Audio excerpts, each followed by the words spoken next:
Alors, Sophia Batko est titulaire d'un master de philosophie de l'université PSL et d'un master de psychanalyse de l'université Paris-Cité. Elle prépare actuellement un doctorat en études de genre et philosophie à l'université Paris 8. La thèse porte sur la réinvention de l'amour dans le féminisme français des années 70, en particulier dans la littérature de Monique Wittig et Hélène Cixous, à partir d'une lecture de l'enseignement de Jacques Lacan. De manière générale, ces recherches se situent à l'intersection des études de genre, de la théorie féministe et de la psychanalyse. Et donc, je vais vous laisser présenter votre titre et c'est à vous. Merci beaucoup pour la présentation. Alors le titre, qui a un peu changé comme toujours, ça s'appelait La féminité monstrueuse, mais je vais plutôt l'appeler la féminité abjecte, parce que je vais travailler à partir du concept d'abjection de Julia Kristeva. Donc je vais vous parler d'un film, d'un court-métrage en réalité, réalisé en 2011, qui s'appelle Junior, et la réalisatrice c'est Julia Ducournau, que peut-être vous connaissez parce qu'elle a gagné la Palme d'Or pour Titane en 2020, il me semble. Et donc ce qui m'intéresse avec ce film, c'est que je vais essayer de vous montrer comment, ou ce qui moi m'intéresse là-dedans, c'est la manière dont la réalisatrice française va nous livrer un récit fantastique, même monstrueux ou horrible, de ce qu'on pourrait appeler, à partir de Freud, ou avec Freud, le trajet vers la féminité, que je vais mettre entre guillemets, puisque vous allez voir que c'est quelque chose qu'on va venir un petit peu mettre en question ou interroger. Donc Ducournau va faire appel pour ce premier film, c'est son premier court-métrage, un thème bien connu du cinéma et de la littérature fantastique, ou d'horreur si vous voulez, celui de la métamorphose, qu'elle va ici mobiliser pour nous confronter à une vision assez dérangeante de quelque chose que nous sommes rarement amenés à penser comme tel, à savoir la construction de l'identité de genre, et ici c'est le devenir femme, entre guillemets encore, d'une petite fille. Donc le film raconte l'histoire donc, de Junior, une préadolescente, et la manière dont elle va traverser un certain nombre de transformations, à la fois corporelle et psychique, donc du coup on va mettre aussi en question un peu cette distinction entre le corps, l'esprit, le psychique, le somatique, afin de devenir donc une femme. Comme je vous disais, je vais mobiliser la notion d'abjection, l'expérience de l'abjection à partir d'un essai de Julia Kristeva pour vous montrer comment finalement le devenir femme se passe vraiment sous les auspices de cette expérience de l'abject.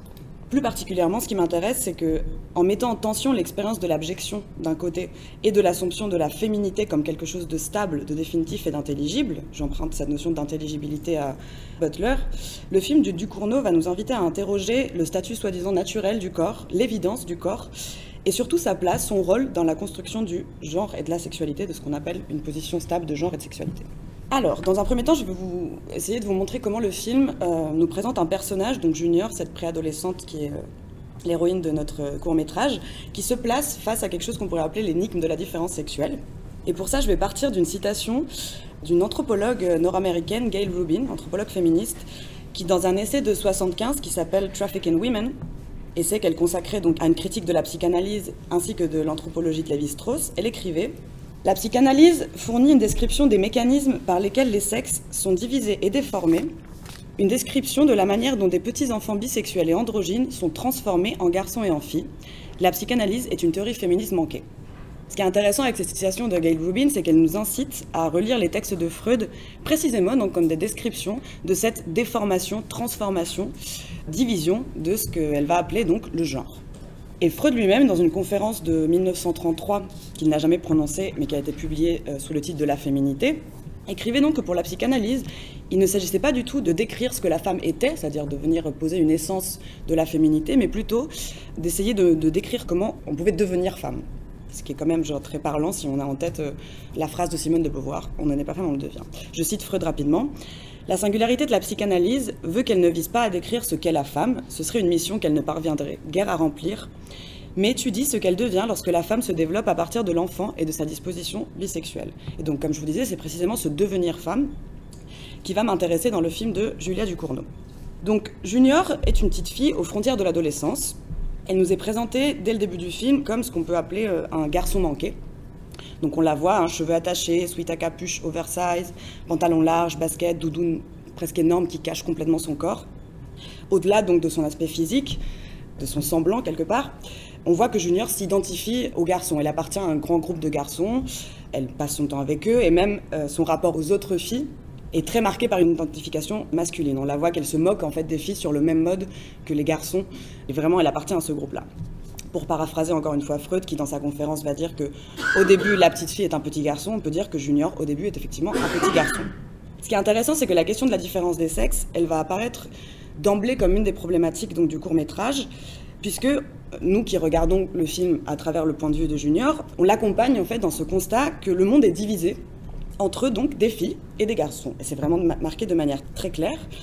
Elle observe, elle voit qu'ils ne s'habillent pas pareil, ils ne parlent pas pareil, ils ne font pas les mêmes choses, bref, qu'ils n'occupent pas la même place donc, dans le monde social. Une scène, par exemple, au tout début du film, nous montre donc Junior qui regarde par la fenêtre un groupe de filles de son lycée, et on comprend que pour elle, ces filles viennent incarner donc la féminité. Talons, maquillage, jupe, à la fois quelque chose qui lui est étranger, et en même temps qui ne manque pas de l'interroger. Donc nous, on l'accompagne dans cette espèce d'interrogation. Un certain nombre de dialogues aussi vont montrer justement le rapport très ambivalent que le personnage entretient avec cette féminité, on va dire, hégémonique. Par exemple, lorsque son professeur va lui demander d'enlever sa doudoune en classe, elle va répondre d'un air moqueur « Monsieur, je suis une fille et vous savez comment c'est les filles, ça chipote ». Et plus tard, elle va dire à sa mère, dans un ton un petit peu moins, on va dire, comique, « Moi, je me trouve bizarre comme fille ». Cette interrogation sur son rapport à la féminité lui vient également de son entourage, des autres.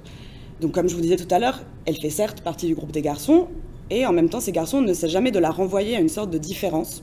C'est-à-dire, elle est un parmi eux, et en même temps, elle est différente dans le groupe. Par exemple, un de ses amis va lui dire « Tu portes bien la moustache pour une fille », et à un moment donné, un autre ami du groupe dira « Moi, je respecte les femmes, les filles, et après, il y a Junior ». Elle incarne toujours une place un petit peu dedans-dehors. Donc justement, si elle correspond à cette petite fille qui s'identifie donc à un petit garçon, en réalité, elle est ni l'un ni l'autre. Elle n'est pas un garçon, ce que ses amis masculins ne manquent pas de lui rappeler, et en même temps, elle n'est pas une fille, puisqu'elle-même, elle dit je me sens bizarre comme fille, je ne suis pas une fille comme les autres. Donc si on pense donc la différence sexuelle comme une affaire de position, de place, comme le fait donc l'anthropologue Gayle Rubin dont je vous parlais à l'instant, on peut dire que Junior occupe une place impossible ou inintelligible, c'est-à-dire une non-place. C'est dans ce contexte-là qu'elle va faire une expérience quelque peu étrange, une certaine transformation, une métamorphose, qui va lui permettre donc de devenir une femme. Et nous, on va l'accompagner, on va assister donc à cette expérience, à cette métamorphose, comme si on assistait vraiment à des événements de l'ordre du fantastique. Et donc justement, c'est à travers cette transformation que Junior va pouvoir devenir une femme, devenir une fille, et donc se placer, enfin, au sein du spectre de la différence des sexes, devenir reconnaissable par les autres. Donc avant d'en arriver là, à cette position intelligible, ce sera ma dernière partie, j'aimerais vous décrire en fait la manière dont la réalisatrice va nous raconter cette expérience, cette transformation, parce que c'est vraiment au niveau du corps que va se jouer cette métamorphose. Et c'est un corps qui va apparaître donc comme abject, foncièrement antinaturel, débordant, excessif et très dérangeant. Alors, dans la conférence donc de Freud sur la féminité dont je vous parlais tout à l'heure, Freud va décrire le trajet vers la féminité comme un trajet qui repose sur un certain nombre de renoncements, de pertes. Ce trajet prend appui sur ce qu'il va appeler la découverte par la petite fille de sa castration, et que nous pouvons interpréter toujours en suivant l'analyse proposée par donc Gayle Rubin comme la découverte par la petite fille du fait que le monde donc est divisé entre filles et garçons et qu'elle est obligée, elle est sommée de se placer à l'intérieur de cette répartition. La castration, alors, en tout cas ma lecture, c'est qu'elle n'a strictement rien à voir avec une expérience, on va dire, biologique ou anatomique, mais que c'est vraiment un opérateur qui organise le monde social, le monde symbolique, entre filles et garçons, et oblige donc les sujets à se placer à l'intérieur de cette division. Des philosophes féministes, lectrices de la psychanalyse ou psychanalystes elles-mêmes comme Lucy Irigaray ou encore Sarah Kaufman, ont souligné donc la difficulté de ce trajet vers la féminité décrit par Freud, et en particulier le piège qui renferme donc pour le sujet qui s'identifie au féminin. En faisant appel donc au registre du fantastique, inscrivant son film dans le genre du cinéma d'horreur, un peu à la Cronenberg, si vous n'avez pas vu les films du Ducournau, c'est vraiment, pour moi c'est un hommage à Cronenberg. Donc Julia Ducournau propose une description de ce trajet vers la féminité comme accidenté, et donc qui va nous permettre de montrer combien l'acquisition de la féminité n'a absolument rien de naturel, voire tout le contraire. Alors tout d'abord, la métamorphose de Junior, elle va prendre la forme d'une maladie. Donc ça va commencer par des événements du corps type des vomissements. Donc il y a le médecin qui va se rendre chez Junior et va diagnostiquer une gastro. Et il va dire à sa mère, et cette phrase je la trouve très drôle et très curieuse, donc le médecin il dit « c'est bien, elle aura l'intérieur propre comme un sous-neuf, comme ces voitures japonaises qui s'autolavent ». Donc en fait pour devenir une femme, il faut que Junior renonce, expulse, accepte de perdre des choses. Et vous voyez qu'il y a toute une dialectique entre le propre et le sale. C'est-à-dire que la métamorphose vers la féminité, c'est un se laver, un se nettoyer, qui va permettre une forme de renouvellement, de renouveau.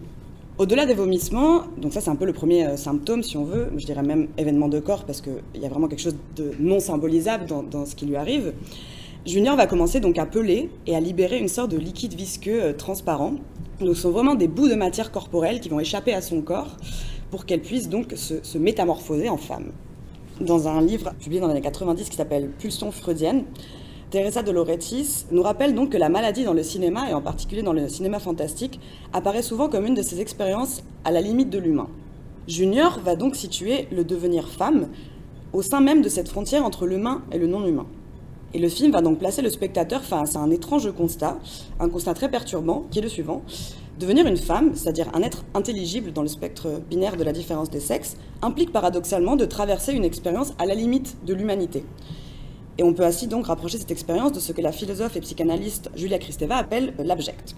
Dans Pouvoir de l'horreur, essai sur l'abjection, Kristeva décrit l'expérience de l'abject comme une expérience à la limite du pensable, où le sens et les catégories s'effondrent. C'est donc une expérience vis-à-vis de laquelle le sujet se place dans une forme d'ambivalence, entre attirance, attraction, curiosité et horreur, rejet, dégoût. Sur cette question de l'ambivalence de l'abject, je vous cite donc Kristeva, « Il y a dans l'abjection une de ces violentes et obscures révoltes de l'être contre ce qui le menace et qui lui paraît venir d'un dehors ou d'un dedans exorbitant, jeté à côté du possible, du tolérable, du pensable. C'est là, tout près mais inassimilable. Ça sollicite, inquiète, fascine le désir qui pourtant ne se laisse pas séduire. Inlassablement comme un boomerang indomptable, un pôle d'appel et de répulsion met celui qui en est habité littéralement hors de lui. » Fin de citation. Il me semble donc que cette ambivalence de l'abjection correspond bien à l'expérience du corps que va faire Junior. Puisque la réaction de Junior face à ces événements est beaucoup plus de l'ordre de l'étonnement et de la surprise que de la peur en tant que telle. Étonnement donc qui va révéler une certaine ambiguïté entre fascination et dégoût. Elle dira ainsi tout simplement à un de ses amis, quand son ami va lui demander est-ce que ça va, parce qu'elle est malade, elle va juste pouvoir dire il se passe des trucs chelous. Une scène, par exemple, va montrer Junior prenant un bain, et on la voit qu'elle commence à peler. Elle commence à enlever donc des bouts de peau, mais avec surprise. Jamais vraiment avec horreur, mais vraiment avec une certaine fascination qui révèle donc cette ambivalence. Lorsqu'elle se met debout pour sortir du bain, on entend un son de craquement, et là on voit une sorte de créature de dos, dont on peut déduire que c'est Junior. La peau du dos s'est ouverte sur une longue blessure verticale, d'où sort donc un liquide visqueux et transparent. Elle, Junior, ne peut pas voir son propre dos. Alors elle va plutôt le toucher. Donc on a vraiment ici un déplacement de la vue vers beaucoup plus une pulsion haptique, donc le toucher. Et la caméra va nous montrer donc la main de Junior, on va suivre cette main, qui passe les doigts sous la peau ouverte, extrait le liquide visqueux. Ainsi, nous spectateurs devenons complices en fait de cette ambivalence de l'abject entre fascination et dégoût. C'est vraiment à cela qu'on assiste. Kristeva souligne en ce sens combien l'abject se situe, je la cite, à la lisière de l'inexistence et de l'hallucination. Et c'est vrai, et c'est très intéressant, c'est qu'avec ce film, on a toujours un doute sur le statut de ces phénomènes. Est-ce que c'est vraiment réel? Est-ce que c'est en train d'avoir lieu? Est-ce qu'elle est en train de l'halluciner? Qu'est-ce qui se passe? Il me semble donc que le genre fantastique semble fournir vraiment un langage privilégié pour cette expérience de l'abject. Je vous rappelle que le fantastique, selon Todorov, c'est vraiment l'irruption dans le quotidien normal d'une étrangeté, d'un événement surnaturel. Et ce qui est très intéressant dans le genre fantastique et qu'on retrouve aussi dans le film de Ducournau, c'est que l'étrange cohabite totalement avec le normal, en fait. Ce qui nous place vraiment face à une interrogation sur le statut, finalement, de cette réalité, de cette normalité. C'est-à-dire, bon, si l'abject peut coexister avec le normal, qu'est-ce que le normal, finalement? Qu'est-ce qu'on appelle la normalité ou la réalité? Or, si l'abject se caractérise par son ambivalence, comme je vous disais, c'est aussi, selon Kristeva, et je cite, « ce qui perturbe une identité, un système, un ordre. Ce qui ne respecte pas les limites, les places, les règles. L'entre-deux, l'ambigu, le mixte. » En ce sens, le sujet qui fait l'expérience de l'abjection apparaît, dira Kristeva, comme un exilé. Il se trouve dans un non-lieu, dans un lieu impossible à nommer, pour lequel les catégories ne suffisent plus. À cet égard, il y a une autre scène du film qui me semble particulièrement intéressante et que je voudrais vous mentionner. Donc un matin, Junior va se réveiller trempé, encore une fois, dans une sorte de liquide transparent, visqueux, un peu dégueulasse. À ce moment-là, elle se lève du lit, elle s'avance vers le miroir. Et ce qui est intéressant, c'est que le miroir ne renvoie pas à Junior une image spéculaire, nette, définie, reconnaissable, où elle pourrait dire « ceci c'est moi ». Au contraire, les contours sont flous, comme si elle n'avait pas de reflet. Cette scène me semble révéler deux choses. La première, c'est que l'expérience de l'abject que traverse Junior est irréductible au régime spéculaire, au régime de la vision. Si elle mobilise le corps, ce n'est pas du tout un corps image, fiction spéculaire, mais ce que nous pourrions appeler, je pense avec Lacan, un corps réel, c'est-à-dire un corps animé par la dimension disruptive du pulsionnel, qui, pour moi, se rapproche vraiment de ce que Kristeva décrit comme l'abject. Le deuxième élément qui me semble intéressant dans cette scène, c'est que, en tant qu'elle est hors du champ du spéculaire, qui est donc le champ de l'identité, par excellence, Junior apparaît donc comme un être non reconnaissable, comme un exilé, comme disait Kristeva. Et je la cite encore une fois. Celui par lequel l'abject existe est donc un jeté qui se place, se sépare, se situe et donc erre, au lieu de se reconnaître, de désirer, d'appartenir ou de refuser. Au lieu de s'interroger sur son être, il s'interroge sur sa place, où suis-je ? Ainsi, donc, si on suit Kristeva là-dessus, on peut reformuler la question de l'identité de genre comme une question qui porte plutôt sur la place, sur le lieu occupé par le sujet, plutôt que sur une ontologie ou une essence de l'être. Il y a la place des hommes, la place des femmes, si l'on veut, et le sujet qui n'est ni l'un ni l'autre cesse d'être quelque part, cesse réellement d'exister. Je pense que ce qui est raconté par le film de Ducournau, c'est vraiment ça, c'est-à-dire cette tension entre abjection, inexistence, hallucination et le fait de devoir se placer comme femme ou comme homme. Cette expérience de l'abject va laisser place donc à la constitution d'une féminité réussie, entre guillemets encore une fois. Après quelques jours de convalescence, Junior revient donc à l'école complètement transformé. On a vraiment un passage du régime de l'abjection au régime de ce qu'on pourrait appeler la reconnaissance ou l'intelligible. Une scène, par exemple, va montrer comment donc, la nouvelle Junior, accueillie par ses camarades, par son professeur, ses amis, etc., donc tout le monde la reconnaît. Et on voit par exemple une scène où sa sœur, qui est vraiment le profil de l'adolescente féminine, etc., genre vraiment réussie, la regarde donc avec un espèce de regard complice qui semble traduire donc une forme de reconnaissance par le semblable. Donc cette reconnaissance va aller de pair avec une sorte d'identification. Là, je reprends par exemple ce que dit Jean Laplanche au sujet d'identification, c'est que l'identification, c'est toujours une identification par, c'est-à-dire on est reconnu par l'autre et donc on est identifié par l'autre à quelque chose. Donc d'un coup, Junior, devenue Justine, est identifiée par les autres comme une petite fille et plus quelque chose qu'on ne peut pas placer. Donc si elle est reconnue par les autres, elle-même se reconnaît, c'est-à-dire se place du côté des femmes ou des filles. Ce qui vient surtout confirmer donc la féminité réussie de Junior, c'est le fait qu'elle est choisie comme objet de désir par un garçon, donc son ami Karim.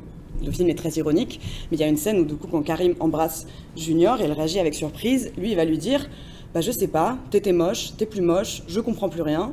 Enfin, pas moche, bon, si un peu, mais c'était pas grave. » Donc vraiment un truc très confus. Mais voilà, tout semble rentrer un peu dans l'ordre.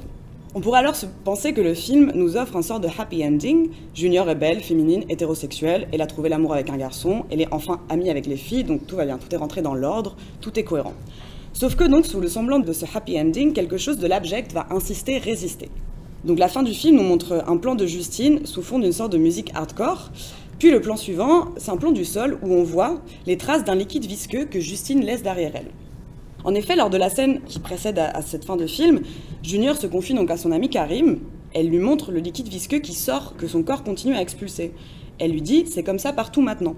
Cette scène nous renvoie elle-même à une scène antérieure où Justine est dans les toilettes et écoute en cachette une conversation entre les filles de son lycée. La discussion entre les filles est la suivante. L'une va dire à l'autre « putain c'est relou, j'en peux plus de peler ». Ma mère, elle a complètement craqué. En 2 jours, elle aura exposé mes merdes sur la cheminée du salon. Ce à quoi l'autre fille va répondre « moi je garde les miennes dans une boîte ». Ce qu'elles appellent mes merdes, c'est précisément ces bouts de matière corporelle, vomissements, peau, liquide visqueux qui tombent de ce corps, que le corps rejette, expulse. Et mes merdes, c'est pas seulement une expression ici, je pense, moi je l'ai lu comme renvoyant aussi à l'objet petit a de Lacan, puisque Lacan il prend vraiment l'exemple paradigmatique de l'objet A, c'est quand même l'excrément, donc la merde. Et c'est l'objet par excellence que le corps perd, que le corps expulse, l'objet qui choisit du corps. Je pense aussi notamment à la manière dont Lucie Irigaray, dont je vous parlais tout à l'heure, décrit le devenir femme comme vraiment une expérience qui repose sur un certain nombre de pertes, de renoncements qui vont constituer la féminité comme une position mélancolique. Et là, on voit bien des filles qui doivent garder, conserver les objets, et des mamans, du coup, qui jouent ce rôle-là de la transmission de la féminité en conservant l'objet. Ce qui est intéressant avec cette scène des toilettes, c'est qu'on découvre que l'expérience du corps abject n'est pas une expérience individuelle, mais finalement collective. Et en même temps, cette discussion entre les filles, elle a lieu dans l'intimité des toilettes. Donc c'est une expérience de l'abject qui ne doit pas s'avouer en public, malgré le fait qu'elle est finalement partagée par toutes les filles. Ce qui me semble intéressant avec le film de Ducournau, c'est que petit à petit, on découvre que l'abject prend progressivement la place du normal. C'est-à-dire que la féminité, ici, devient une sorte de semblant rendu possible par l'expérience de l'abject qu'il s'efforce à son tour de cacher. Donc il y a tout le temps cette espèce de tension entre cacher l'abject qui insiste, l'intelligibilité de la féminité et ce corps débordant qui ne cesse de nous obliger à interroger donc cette féminité soi-disant cohérente et stable. Je vous remercie.